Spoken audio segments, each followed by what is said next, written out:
नमस्कार दोस्तों, मैं आचार्य निमि अरोड़ा आप सभी का बहुत बहुत स्वागत करती हूँ अपने YouTube चैनल पर। मित्रों, आज हम एक बार फिर से कुंडली मिलान के एक टिप्स देने आपको मैं आई हूँ।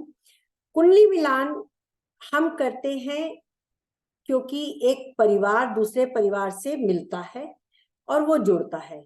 जब परिवार जुड़ता है तो एटलीस्ट हर परिवार ये चाहता है कि हमें अपनी वधू से या वर से यानी कन्या से, बहू से या जमाई से हमें सम्मान और प्यार ये मिले। परिवार में विशेष रूप से सास को ये डर रहता है कि पता नहीं कैसी बहू आएगी, घर में कैसा व्यवहार करेगी या उसके साथ कैसा व्यवहार रहेगा। एटलीस्ट एक माँ होने के नाते बहू से बहुत ज्यादा जो उम्मीदें होती हैं आजकल वो नहीं रही है, क्योंकि संयुक्त परिवार हो गया है। एक ही एक बेटा होता है तो माता जितनी भी इच्छा कर ले आजकल फिर भी साथ में नहीं रह पाते हैं, कुछ कारणवश जो सभी के अपने नौकरी के या बिजनेस के होते हैं, या दोनों ही बेटा बहू दोनों ही कमाने वाले हैं तो घर में काम करना पड़ता है। लेकिन फिर भी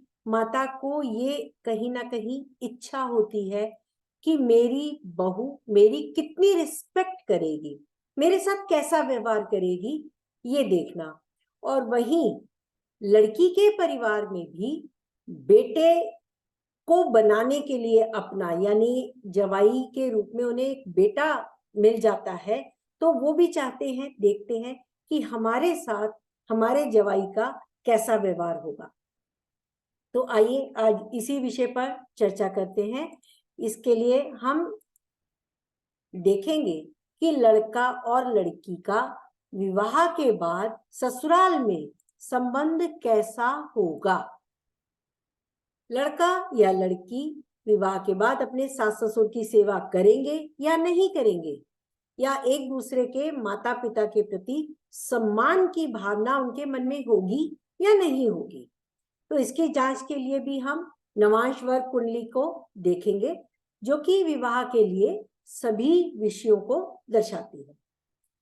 अब इसके साथ साथ हम द्वादशांश भी देखेंगे, क्योंकि द्वादशांश हमारे पेरेंट्स की वर्ग कुंडली है, हमारे पेरेंट्स का चार्ट है और हमारे पेरेंट्स का हमारे लिए किया गया प्रयास और हमारा अपने पेरेंट्स के प्रति जो सम्मान की भावना होती है या जो हम उनकी सेवा करते हैं या नहीं करते हैं, वो भी आपको D12 में दिखता है। तो हम उसकी चर्चा ना करते हुए केवल विवाह के विषय को देखने के लिए D12 वर्ग की जांच करेंगे और उसमें भी केवल सूर्य जो पिता का कारक है, चंद्रमा जो माता का कारक है।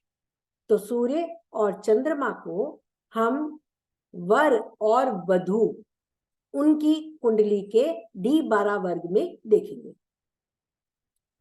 सबसे पहले हम मान लीजिए कन्या के चार्ट को लेते हैं, किसी एक साथी के चार्ट के D12 में देखें सूर्य किस राशि में। फिर अगर हमने कन्या चार्ट में देखा है तो उसे पुरुष के नवांश में देखे सूर्य कहाँ गया। अगर स्त्री चार्ट में देखा है तो उसे पुरुष नवांश में देखे, अगर पुरुष चार्ट के द्वादशांश में देखा है तो उसे स्त्री के नवांश में देखे।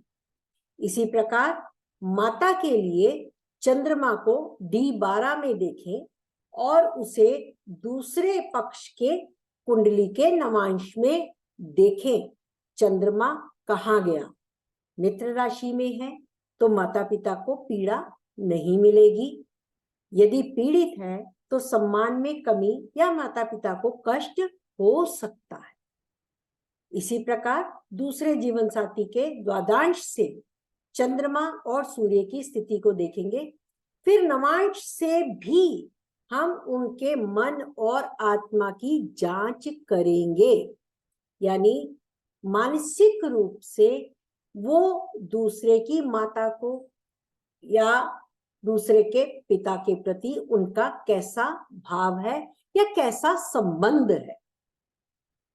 यदि दोनों ही तरफ से स्थिति शुभ हो, अच्छा उत्तम मिलान है, ये हम गुण मिलान नहीं कर रहे, हम भाव मिलान में चंद्रमा और माता को देख रहे हैं, सूर्य और पिता को देख रहे हैं कि उनके ससुराल में माता पिता के प्रति हम सम्मान या उनका व्यवहार कैसा होगा, एक दूसरे के माता पिता के लिए उसे देखेंगे। तो भी यदि ये गुण नहीं भी मिलते, लेकिन माता पिता एक दूसरे के सम्मान में वहां मिल रहा है, तो ये ख्याल रखिए ये उत्तम मिलान है। तो एक चार्ट, अगेन मैं वही चार्ट ले रही हूं जो पहले लिया था। यहाँ पे ये पुरुष नवांश पुरुष द्वादशांश है, स्त्री नवांश स्त्री द्वादशांश है। तो हम पुरुष नवांश के सूर्य को देखें, द्वादशांश में सूर्य उच्च का है, त्रिकोण में है। इसे हम स्त्री के नवांश में देखेंगे कैसी परिस्थिति में है। सूर्य यहाँ उच्च का है, पीड़ित नहीं है, किसी भी पाप ग्रह से दृष्ट नहीं है सिवाय शनि के, यानी सूर्य अपने नीचेश से दृष्ट है। और यह सूर्य हम स्त्री नवांश में देखें, पुरुष का सूर्य यानी पुरुष के पिता को हम स्त्री नवांश में जांच कर रहे हैं। यहाँ पे देखें वो मित्र राशि में है, मीन राशि में है, और यहाँ उस पर किसी भी पाप ग्रह से पीड़ा नहीं है। यानी पुरुष जो सम्मान अपने पिता का यहाँ करता है, वह स्त्री के पिता को भी वह सम्मान देता है। उसे वहां से पूर्व जन्म के कर्मों का ऋण भी वो चुकाना चाहता भी है और यहाँ दिखता भी है। यानी ये पिता उसे इस रूप में मिले कि जैसे उसने उनका ऋण चुकाना। मेष से मीन में गया, मीन राशि सूर्य की मित्र की राशि है, तो वह सुखी भी है, कहीं से पीड़ा नहीं है, तो वह दुखी भी नहीं है। यानी आत्मा स्त्री के पिता से मिलकर प्रसन्न होती है। पिता को पुरुष का साथ, जवाई का साथ मिलकर खुशी मिलती है, मित्रता का संबंध है। अब हम स्त्री के चार्ट में D12 में सूर्य को देखेंगे। यहाँ उनके सूर्य मीन राशि में है D12 में, और स्त्री के मीन राशि का द्वादशांश का सूर्य यानी स्त्री का पिता, उनकी आत्मा पुरुष नवांश में सप्तम भाव में गई और लगन को देख रही है। स्त्री के पिता से उनके पति को यानी वर को पिता का आशीर्वाद प्राप्त होता है। यहां भी ये सूर्य शनि से दृष्ट है। पिता को जो इस पुरुष को सम्मान देना है वो शनि और सूर्य के समान है, दूर रहते हुए ब्लेसिंग्स। शनि और सूर्य पिता और पुत्र का संबंध, लेकिन यहाँ पर पिता केंद्र में बैठकर लग्न के नवांश के लग्न को देख रहे हैं, यानी स्त्री के पिता से भी पुरुष को सम्मान मिल रहा है, आशीर्वाद मिल रहा है। और यहाँ भी ये मित्र की ही राशि में है और मित्र से दृष्ट भी है, यानी स्त्री के पिता को अपने जवाई से मिलकर मजबूती मिली है। उन्हें पुत्र रूप में इस पुरुष की वर की प्राप्ति हुई है, अपने जवाई की प्राप्ति हुई है, क्योंकि वहां जाकर वो बली हो गए मित्र के घर में, मित्र से दृष्ट होकर। अब हम स्त्री के द्वादशांश में चंद्रमा को देखेंगे सास के लिए। चंद्रमा माता का कारक, स्त्री की माता, यहां पर धनु राशि में। पुरुष के नवांश में चंद्रमा कुंभ राशि में है। धनु से कुंभ में 3-11 का संबंध, और ये चंद्रमा केतु से पीड़ित भी है, राहु केतु एक्सिस में है, पीड़ित भी है। हालांकि 2 शुभ ग्रह भी साथ में हैं, और यहां पर हम ये कहेंगे स्त्री यानी वधू से वो अपनी माता को उतना सम्मान नहीं देती जितना कि माता एक्सपेक्ट करती है पुरुष की, क्योंकि यहां माता पीड़ित भी है, कर्म में भी है। यानी माता सास, स्त्री की सास काम काजी औरत है, और वो कार्य करती है, या वो पीड़ा में है, पीड़ित होकर कार्य करती है। मन की पीड़ा यहां दिखती है, केतु के साथ है।